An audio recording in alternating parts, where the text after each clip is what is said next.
Apakah gelagat-gelagat seperti ini pro dan kontra Pak Erick Thohir itu mulai terjadi, begitu, Bang Ipul? Erick Thohir duduk di kursi 1 PSSI itu bukan karena Erick Thohir duduk sebagai BUMN, bukan.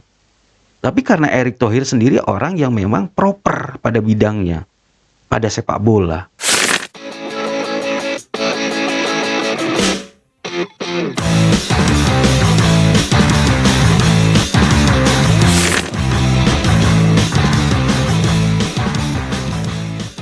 Selamat jumpa kembali di Obrolin Bola, ngobrolin bola bareng O'Brien.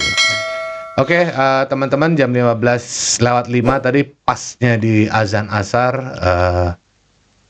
Ketua Umum kita PSSI Bapak Erick Thohir yang merangkap jabatan juga sebagai Menteri BUMN terpaksa dicopot atau di reshuffle kabinet kedua oleh Bapak Prabowo, RI 1 kita. Dan pastinya ada pengaruhnya dengan PSSI perahu yang bukan perahu, kapal besar yang dipimpin oleh beliau. Karena bagaimanapun juga kemajuan timnas kita ini adalah berkat bantuan juga pasti kemudahan-kemudahan yang dapat dari BUMN. Bagaimananya saya akan ditemani sama teman saya pencinta timnas juga di sini, Bang Saipul di sini. Selamat malam, Om Brian. Yes, Bang Saipul. Jabatan Pak Erick Thohir resmi sebagai Menpora, Bang Ipul. Bagaimana dulu tanggapan Bang Ipul dari seorang level Menteri BUMN itu selevel dengan Menko, Bang, ya kan? Sekarang turun sebagai Menpora. Apakah itu sesuatu sindiran, sentilan, atau ejekan? Gimana begitu? Kita terus terang aja di sini, Bang. Iya.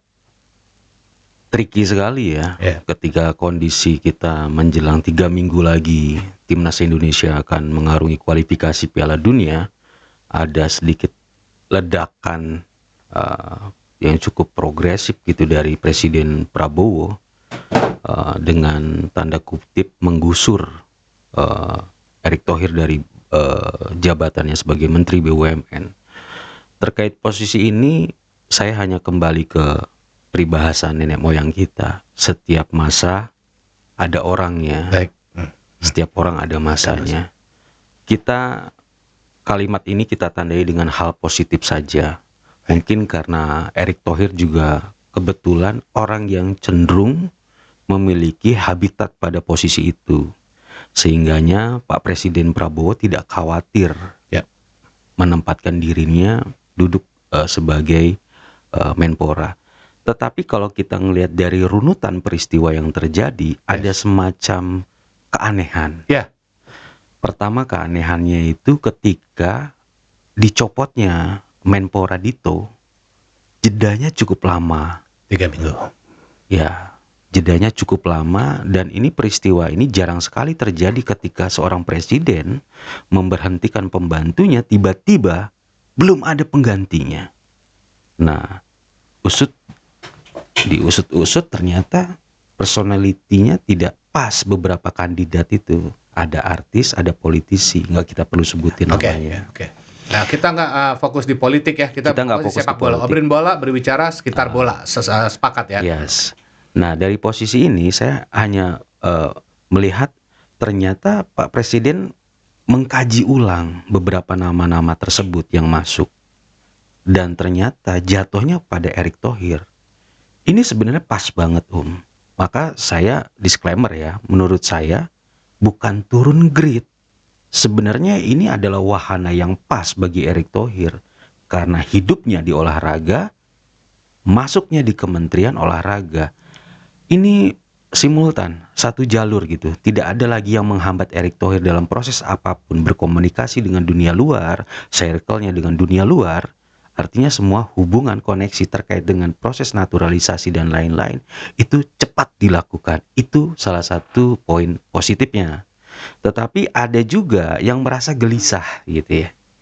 Yang merasa gelisah, teman-teman yang khususnya pecinta timnas yang selalu memperhatikan denyut nadi PSSI, gerakan-gerakan PSSI, manuver yang dilakukan. Ternyata bagaimana pertanyaannya ketika liga kita yang sudah bergerak maju Bahkan ini udah ganti nama ya Bang ya. sudah ganti nama menjadi Super League Dan yang gitu. kedua Champions League Bang. Champions League, dan inovasi yang dilakukan, bayangkan Walaupun I-League yang I-League ya, bayangkan divisi 2 itu sudah memakai VAR. Wasitnya pun di bawah orang-orang yang berkompeten, salah satunya orang Jepang kan waktu itu ya. Nah, pada posisi ini gue melihat peningkatan yang cukup signifikan Om. Ya kan, cukup signifikan. Nah, ada kekhawatiran dari teman-teman, bagaimana kalau ditinggalkan Pak Erick Thohir, sementara konsep yang dibangun ini adalah upaya mendukung BUMN, mendukung pergerakan timnas terutama sepak bola di Indonesia. Sejatinya itu yang memang harusnya dilakukan, bukan karena dasarnya Erick Thohir. Ini kita luruskan, sebenarnya itu yang harus dilakukan, semua pihak mendukung. Tapi pertanyaannya kan, sejatinya publik sepak bola di Indonesia mengharapkan Erick Thohir duduk di kursi 1 PSSI itu bukan karena Erick Thohir duduk sebagai BUMN, bukan. Tapi karena Erick Thohir sendiri orang yang memang proper pada bidangnya, pada sepak bola. Nah, itu yang diharapkan publik. Tapi pada kenyataan terjadinya pergeseran, insinuasi politik begitu, ya ini sekali lagi teman-teman, kita tidak bisa bahasa politik ya. Enggak, tetapi ini insting yang muncul bahwa ini semacam perjudian. Ketika menggeser posisi orang yang berkompeten pada BUMN, lalu digeser pada grade yang sedikit turun ke Menpora, sejatinya sudah pas. Tapi bagaimana kalau terjadi kegagalan di kualifikasi ronde 4? Dampaknya ke siapa? Sebelum jauh, apakah gejolak ini sebenarnya udah terjadi sesudah pelepasan PHK Coach Sinteyong? Sepertinya besar sekali di platform manapun. Sepertinya apakah gelagat-gelagat seperti ini pro dan kontra Pak Erick Thohir itu mulai terjadi, begitu, Bang Ipul? Titik awalnya, pertamanya, ketidaksukaan, dislike-nya ke Pak Ketum kita, Erick Thohir, pasca Sinteyong dilepas. Karena bahkan teman-teman kita Ultras sama La Grande nganterin sampai ke airport, sedih, sampai sekarang pun masih rame. Apakah itu trigger utamanya? Pertama, Erick Thohir itu ada pertimbangan mungkin salah langkahnya dari Erick Thohir menangani timnas senior kita. Dan sekarang juga akan saya lanjutkan, perahu ini udah terisi sama Belanda full dari Dirtek Bang, sampai ke bawah Bang, tinggal Coach Nova. Pro kontra itu biasa dalam sebuah kebijakan yang ditempuh oleh ketua umum, itu biasa. Dan sebenarnya sejatinya juga kalaupun sosok itu meninggalkan PSSI, hanya sosoknya saja. Tetapi problemnya masih tersisa. Itu ini sedikit berbeda dengan pertanyaannya Om Brian. Terkait dengan pro kontra tadi yang disebutkan, sebenarnya itu hal-hal yang kecil Om. Kerikil-kerikil kecil yang menghambat, yang mengkonotasikan bahwa ini efek domino dari seorang Sintayong. Enggak ada urusannya dengan Sintayong sama sekali. Terkait lu nggak suka sama Erick Thohir memecat misalnya Sintayong, itu harus bagaimanapun harus kita hargai. Masa seorang Erick Thohir mau memecat seorang pelatih yang notabene tidak punya prestasi, mau dipertahankan begitu? Ya nggak mungkin. Itu konteksnya di situ. Yang pertama, ada juga desakan, dorongan dari pihak-pihak yang notabene tahu sepak bola, bahwa sepak bola ini harus berkelanjutan. Nggak hanya dipimpin oleh dikonotasikan sebagai Sintayong, bahwa semuanya ruhnya ada Sintayong, pondasinya Sintayong. Nggak bisa begitu. Lalu ini diberikan waktu yang sudah cukup lama, Sintayong itu 6 tahun. Apa sudah kurang lagi itu? Bagi gue trigger itu tidak masuk di akal. Tidak masuk di akal. Tapi kan waktu itu kan identik baru menang 2-0 dalam Arab Saudi Bang, gitu loh. Betul. Menangislah sepertinya pencinta-pencinta STY gitu.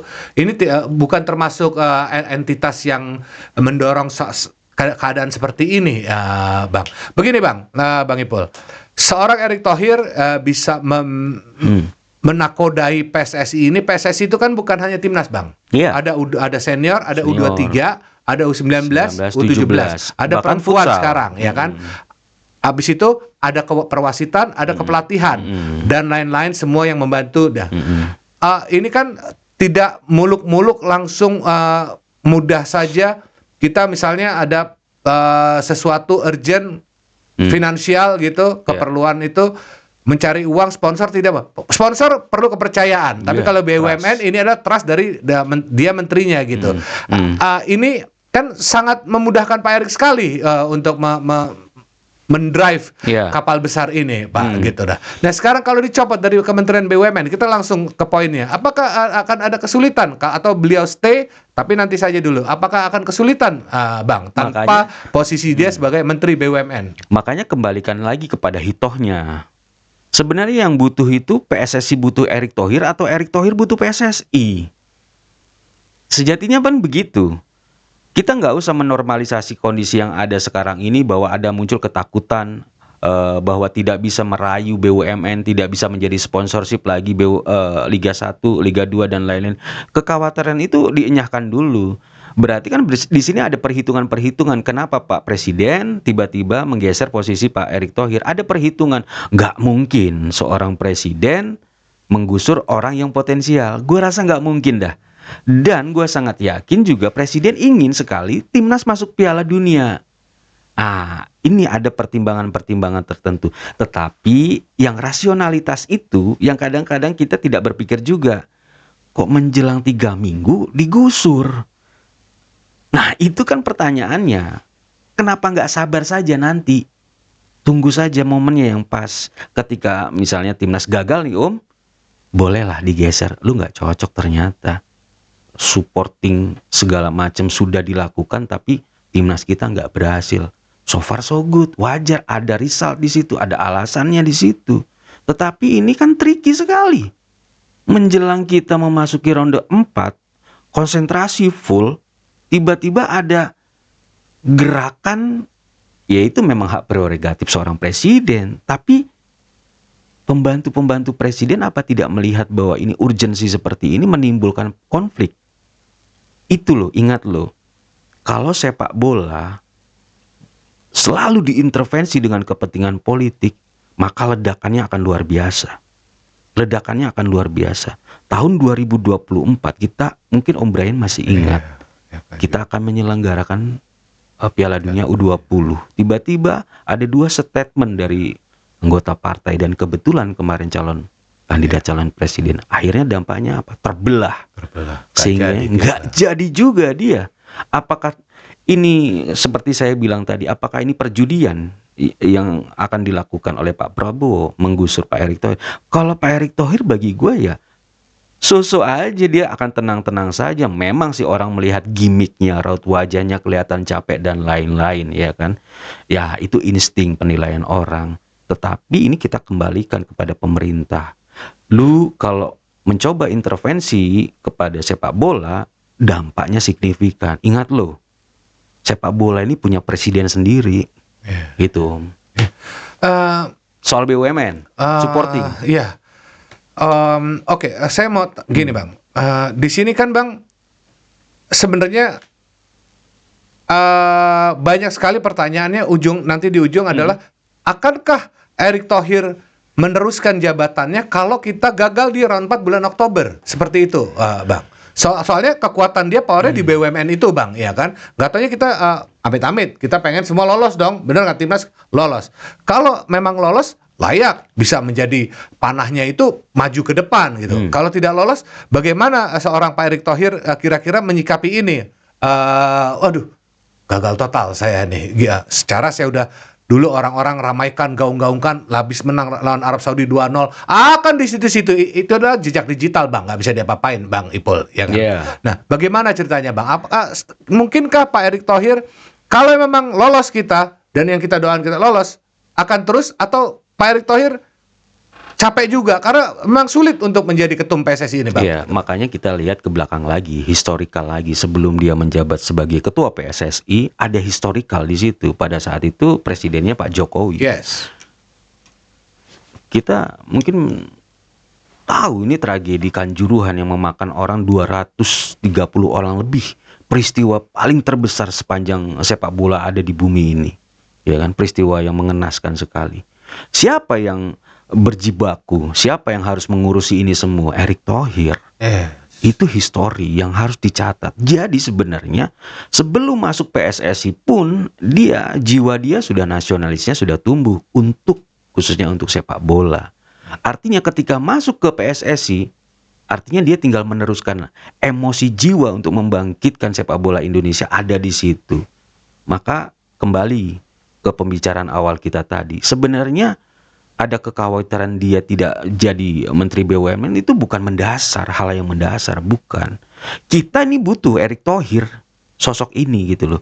Lalu muncul pertanyaan ketika gagal di kualifikasi ronde keempat, apakah Erick Thohir akan mundur? Insting saya secara pribadi menilai Erick Thohir inginnya mundur. Inginnya mundur Erick Thohir karena dia merasa gagal dengan konsep yang dilakukan up to bottom, ya kan, bukan bottom to up gitu kan. Yes. Tetapi dorongan publik terutama di pemerintah pasti berharap bahwa Erick Thohir melanjutkan ini jejak, ini program. Maka bisa disebutkan teman-teman, ada muncul pertanyaan Erick Thohir digusur, PSSI berantakan. Berantakannya seperti apa? Ya program gak jalan lagi, sponsorship gak mau karena tidak ada trust, tidak ada sosok yang kuat di situ.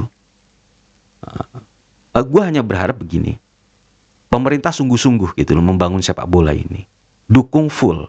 Jangan sampai ketika nanti Erick Thohir ada di Kemenpora, aja terjadi penurunan gitu. Progres yang sudah meningkat tajam ini turun, baik liganya maupun kondisi timnas. Itu sih yang kita harapkan dari pecinta timnas ini. Betul. Oke, saya sebagai host ingin menanyakan, seksinya Pak Erick Thohir adalah Menteri BUMN. Pemilik Badan Urusan Milik Negara. Datang itu dari zamannya Ivar Jenner, tidak Sandy Walsh, tidak dari zamannya Nathan Chow dan lain-lain sampai kemarin masuk lagi Mauro Zylstra dan Miliano Jonathan dan Wibowo ya kan. Ini kan makin mewah nih. Oh iya. Ya kan? Makin mewah. Sangat. Mewahnya ini kan magnetnya otomatis secara nggak langsung nggak usah muluk-muluk Bang, semua orang tahu magnetnya itu datang dari Erick Thohir. Itu udah pasti ya kan. Bagaimana kejadiannya ke depan nanti nih Bang, kalau Erick Thohir sudah tidak menteri, walaupun dia ketua umum PSSI, kita sekali menang aja tempo hari lawan siapa dapat hadiah jam, saya nggak sebut mereknya, gitu, luar biasa gitu Bang. Nah ini kalau beliau tidak ini, apakah bisa sinergi lagi? Bonusnya memang mereka mengorbankan paspornya, tapi tidak begitu semerta-merta begitu saja. Belanda juga tim orang-orang pasti ada sesuatu yang dilihat, ada kelebihannya. Seperti Tom Hayes sekarang bermain di Persib, ya kan? Nah, ini berpengaruh nggak? Apalagi dari Dirtek, pelatih U23, pelatih U20, Frank van Kempen belum pernah kita lihat. Itu semua udah diborong dari jadi Belanda, bener-bener Belanda. Masih yakin nggak dengan kepemimpinan hanya sebagai ketum non Menteri BUMN Bang gitu. Mereka tahu Bang, kita dulu maaf kita dijajah sama Belanda tuh sama VOC sama kamar dagangnya Bang. Gimana Bang? Mauro Zylstra, lalu ada Wibowo. Yes. Satu lagi siapa? Miliano Jonathan. Mereka itu orang luar yang bahasa gua tidak tahu lah soal sepak bola Indonesia. Bahasa gua begitu. Oh gitu Bang. Ya. Tapi ketika melihat Erick Thohir ada trust. Pasti. Ownernya Oxford, ya kan? Pernah di Inter Milan. Bahkan punya salah satu tim di Liga Amerika. Yes. LA Galaxy. Ya. Artinya sebenarnya mereka sudah membaca bahwa Erick Thohir ini bukan orang kaleng-kaleng. Yes. Dia memang orang yang siklusnya hidup di sepak bola, pengusaha gitu kan. Nah, gue melihat kepercayaan itu yang mereka baca, sehingga mereka mau menyerahkan keluarga negaraannya, mau berbakti kepada Indonesia. Artinya orang luar pun percaya dengan Erick Thohir. FIFA percaya dengan Erick Thohir dengan adanya pembangunan office di sini. Jadi bagi gua sekarang pertanyaannya, supportnya untuk PSSI jangan nanggung. Pemerintah harus datang dia di situ. Hadir. Harus hadir di situ. Jadi jangan tiba-tiba Pak Erick pindah ke Menpora lagu semuanya. Wah, kesempatan gue nih, nggak mau lagi jadi sponsor dan lain-lain. Jangan begitu harapan gue. Sudahlah, nggak perlu terlalu dalam-dalam dibahas soal nuansa politik ini. Yes. Kita hanya berharap salah satu kabar yang paling dinanti hingga akhir Oktober, yaitu kualifikasi ronde 4. Ronde 4. Itu kabar yang paling menggembirakan dan menggemparkan Indonesia sepanjang sejarah. Dan posisi itu juga yang membuat Erick Thohir akan tercatat namanya dalam historikal. Masya Allah. Salah satu orang yang berjasa membawa timnas Indonesia ke pentas Piala Dunia. Tentu ini hadiah juga bagi rakyat Indonesia, dan Prabowo akan merasa gembira di momen gua loh, seorang presiden Piala Dunia. Bayangkan Om. Nah, tadi seperti rentetan pembicaraan kita dari harapan, dari hope, dan triki-triki yang terjadi, bahwa ayo Pak Prabowo jangan nanggung supportnya. Ayo pemerintah, ayo BUMN jangan nanggung juga supportnya. Jadikan ini siklus sepak bola nasional ini sebagai wahana mengembalikan kepercayaan publik di tengah kondisi ekonomi bangsa yang lagi tanda kutip penuh dengan protes. Itu. Jadi teman-teman, kalau saya sendiri menikmati sepak bola itu dari tahun 74. Ya. Saya udah menikmati sepak bola dari zaman Hadismanto, Iswadi Idris, Tum Sila, Nobon. Ya. Di era ini adalah era paling enak ditonton. Kita tuh paling keselnya sepak bola itu kalau kalahnya itu bukan kalah dari lapangan, kalah dari pengaturan skor di luar. Di zaman Pak Erick, saya oke, Pak Erick Thohir masih ketua umum PSSI. Saya harapkan dia masih berstay di situ. Itu yang kita jaga banget, fairness, fair play, ya kan, di mana-mana selalu ada fair play. Ini yang kita jaga, marwahnya BRI Super League ini biar ada terus, dan timnas. Apalagi nanti kita lagi dikerjain banget sama Arab Saudi dan Irak di bulan depan melawan Arab, sampai Pak Erick Thohir sebelum berita turun mencari hotel sendiri, dan berarti sebenarnya Erick Thohir itu memang bekerja bagus gitu lah. Di luar itu saya nggak tahu, tapi saya suka bahwa dalam kepemimpinan dia dalam 2 tahun ini Bang, ya gitu ya. Pengaturan skor nyaris tidak ada kecuali di Liga 2. Saya tahu pernah saya. Bagaimana Bang Ipul kira-kira ke depannya nanti kalau memang ada calon-calon yang ya bilanglah bisa menggantikan dia? Apa kita sudah perlu omongkan atau belum perlu kita omongkan untuk calon-calon yang penggantinya Pak Erick Thohir kalau memang dia benar-benar akan mundur seperti Bang Ipul bilang? Iya, sebenarnya pekerjaan rumah Pak Erick Thohir ini banyak banget gitu yang membenahi, ya kan. Layaknya sebuah organisasi profesional, ya PSSI-nya juga harus profesional. Saya terus terang respect ya Om Brian ya dengan Pak Erick Thohir ini. Sepanjang sejarah itu ngelihatnya itu enak gitu, liganya enak, timnasnya enak, dibangun dengan profesionalisme gitu kan. Nah sebaliknya juga kepada pihak-pihak yang sekarang bercokol gitu loh di PSSI, di kepengurusan PSSI, kalau yang sudah tua ya sudah sih gitu loh, mundur lah gitu loh. Kalau memang dharma baktinya sudah sampai di situ, tidak bisa memberikan perhatian yang penuh kepada PSSI terutama kemajuan sepak bola, lebih baik mundur gitu loh. Jangan bertahan di posisi itu. Sekarang kan banyak kritik gitu. Lu pengurus klub yang ikut di Super League. Lu juga pengurus PSSI. Lu juga ada di badan liga. Ya kan? Terus apa lagi yang mau lu harapkan sih? Terus semua jabatan rangkap jabatan begitu. Nah, membangun trust kepercayaan publik itu dengan cara satu. Ya elunya juga bahasanya ya apa ya Om ya, ya coba sih mengerti, berikan gitu loh anak-anak muda ini, orang-orang yang memiliki kemampuan dalam dunia sepak bola itu masuk ke PSSI. Maka gue selalu menuntut bahwa PSSI itu berbenah. Pak Erick Thohir momennya berbenah Pak, ya kan? Karena apa? Pembinaan usia dini menunggu. Kita sudah kacau balau Om. Tapi jangan lupa Bang, di Pak Erick Thohir rupanya tadi ada di melayangkan surat, apakah boleh di statuta pasal 14 dan 19, apakah boleh seorang Menpora menjadi ketua umum PSSI? Belum dikirim balik jawaban answernya dari FIFA. Sebenarnya itu gimana? Ada nggak konflik of interestnya Bang? Gitu loh Bang. Feeling saya surat itu sudah sampai. Oh, feeling Abang udah sampai. Feeling itu surat itu sudah sampai, sehingganya rentang waktu yang begitu lama itu menunggu surat itu mungkin. Ya, jadi sebenarnya udah boleh ya Bang, gitu ya Bang ya. Ketika sudah ada balasan dari FIFA, maka Presiden melantik Pak Erick Thohir sebagai Menpora. Memang benar apa yang disampaikan Pak Erick Thohir bahwa kita harus menunggu keputusan FIFA. Ini ya bahasa gue lip service lah, ya kan. Lebih menghormati FIFA dalam posisi ini. FIFA dalam koridor yang gue lihat lebih cenderung akan suka Erick Thohir pada posisi ini.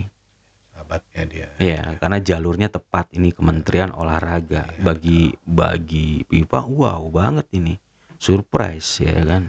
Orang yang tepat, the right man on the right place ya kan.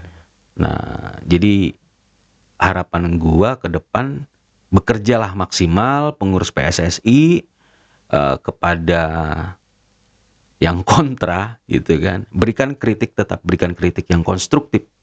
Kritik yang benar tapi jangan ngasal gitu kan. Tapi Bang, kita U23 kita lagi hancur car-car. Ya. Ini lagi dihantam juga ini masalah. Gerard Vandenberg dan Patrick Kluivert juga kinerjanya juga lagi dikritik abis nih Bang. Ini semua kan pilihannya Erick Thohir Bang. Ini yang yang kita sebagai pecinta timnas Bang. Dirujak kan nggak teman-teman ya kan. Ini kan padahal Patrick Kluivert lolos round 4, tapi Gerard Vandenberg kan lain kasusnya dengan Sinteyong tempo hari yang dari 2023 di bawah Rido, Bagas Kava dan lain-lain. Dan ada Komang Teguh, ada Kelly Stroyer, ada Pratama Arhan, ada Rio Fahmi, Marcelino, ada Dewangga, ada Marcelino, lain Bang. Ini semua diadu terus Bang gitu Bang. Jadi nggak ada. Jadi kita, kalau saya pribadi host, pencinta nonton, saya suka nonton di depan TV. Tapi sedih saya sebagai pencinta timnas gitu. Ini rujaknya sekarang terjadi lagi. Sepertinya Indonesia kalah seneng gitu loh. Itu sebelnya gitu loh. Nah sekarang Pak Erick Thohir lepas dari seneng gitu loh. Padahal kita udah di arah yang lagi benar gitu Bang gitu. Jadi oke lah, kita lupakan saja. Jadi kita masih bisa untuk maju ke depan, kira-kira Bang, itu Bang? Ya, nggak apa-apa disepil saja sedikit. Sebenarnya ini kan kasuistik ya. Dari kalau yang dilihat Gerard Vandenberg dengan perbedaan dengan Sintayong gitu kan. Kalau Gerard ini seperti saya sampaikan bahwa kalau lu narik pemain timnas yang berada di level senior untuk bertarung di U23, artinya itu tidak terjadi regenerasi. Tidak terjadi regenerasi. Seperti kejadian Vietnam kan seperti itu. Ada di senior, ada di 23. Lalu ketika ditinggal ya berantakan. Boro-boro masuk kualifikasi ronde 3 dan 4 gitu. Masuk kualifikasi ronde 1 saja sama Indonesia sudah berantakan mereka. Betul. Nah, apa mungkin seperti yang saya dulu sampaikan bahwa Gerard ini keras kepala. Yes. Tapi kalau kita ngelihat keras kepalanya, dia berharap pembinaan ataupun pemain-pemain muda itu tumbuh dengan sendirinya, ada regenerasi, jangan itu-itu saja. Kalau mau manggil Justin Hapner, Marcelino, Ivar Jenner, panggil saja sebenarnya kalau mau masuk. Tapi tidak ada regenerasi, apa itu pantas? Iya, ya ada Arhan Fikri aja, salah satu Firmansyah, ya kan macet. Ada pemain antum jago tuh, Frankie Misa, ya kan dari Bayangkara FC itu. Teman-teman, saya Bayangkara FC. Gitu. Ada Kakang dan lain-lain. Iya dong, harus terjadi regenerasi itu secara simultan. Nggak hanya orangnya itu. Ngeliat senior itu lagi, ngeliat junior itu lagi. Tapi ya kesimpulan bahwa kita sebenarnya mata kita dibuat melek sama Gerard. Pertama, U23 lu ini kagak ada apa-apanya lo di kawasan regional. Ya kan? Nggak ada apa-apanya bro. Jadi semua ini terjadi high levelnya itu karena faktor adanya punten ya diaspora. Itu sangat lebus kita banget Bang. Dan saya juga nonton bola Bang, saya paham betul Bang kalau tanpa mereka kita nggak sampai di round 4 ini Bang, ya kan. Betul. Tapi catatannya bukan kita mendiskreditkan U23, tapi mata kita terbelalak dengan kondisi yang ada. PSSI berbenah. Satu, yang kedua, adik-adik kita yang U23 berpikir ulang, gila ya levelnya senior. Kita yang di junior aja nggak nyampe levelnya untuk Piala Asia, apalagi untuk urusan AFF. Jadi kecenderungannya bahwa tahu diri bahwa kualitas lu itu sebenarnya susu aja. Tapi ini cambuk bagi adik-adik kita. Nah, di sini yang aku suka dari Pak Erick Thohir, ada WA group, dia sapa pemain. Itu yang dia bilang, saya ada WA group. Wah, U17 ada, U20 ada. Sekarang udah U9, U20, 23. Itu komunikasi ketum yang seperti itu yang kita harapkan, Bang. Tetap memberikan motivasi. Iya, jadi ditegur, disapa, kamu bagus, kamu baik. Itu yang kita harapkan dari sosok Pak Erick Thohir. Ada lagi, Bang Ipul, mau disampaikan mungkin? Salah satu yang paling gua harapkan menjelang kualifikasi tidak ada hambatan bagi semuanya berjalan dengan bagus. Kita berharap oleh Romeni juga sembuh dari cedera, ya kan. Kita berharap bisa tampil bersama Miliano, bersama semua skuad yang ada di Garuda, dan support juga kepada Pak Erick Thohir. Ya, kami selalu mendukung apapun yang dilakukan oleh Pak Erick Thohir. Terkait dengan pro kontra, itu sesuatu yang hal wajar. Dan saya berharap juga kepada Presiden Pak Prabowo untuk tetap terus mendukung timnas kita sampai titik darah penghabisan, mencapai klimaksnya, yaitu Piala Dunia 2026. Itu Om Brian. Baiklah teman-teman, barusan saja saya berbicara dengan sahabat saya Bang Ipul. Kondisi Ketua Umum kita no longer sebagai Menteri BUMN. Sekarang jabatan beliau adalah Menpora. Tidak ada masalah menurut Bang Ipul, malah lebih ganteng di situ posisinya, lebih in charge, lebih inline untuk menangani, walaupun nanti multi cabur ya, berarti ada SEA Games, Asian Games gitu. Tidak ada masalah. Yang penting kita tetap fokus untuk di timnas kita ini. Di bulan Oktober aja dulu kita fokus, karena bulan Oktober itu kita tidak mau kemana-mana, hanya 2 pertandingan teman-teman. Jadi kita ketemu Arab Saudi dan Irak, dan kita harapkan saja hasilnya positif. Amin, amin ya robbal alamin. Kalau masalah Pak Prabowo mempercayakan Pak Erick Thohir untuk menjadi Menpora, kita serahkan saja, karena dia pimpinan tertinggi dia di NKRI, begitu Bang Ipul. Betul. Ya kan?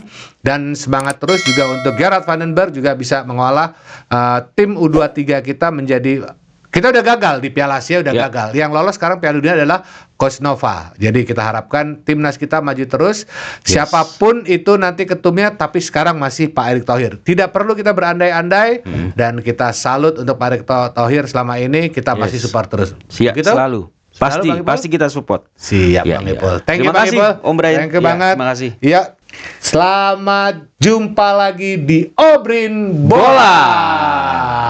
Take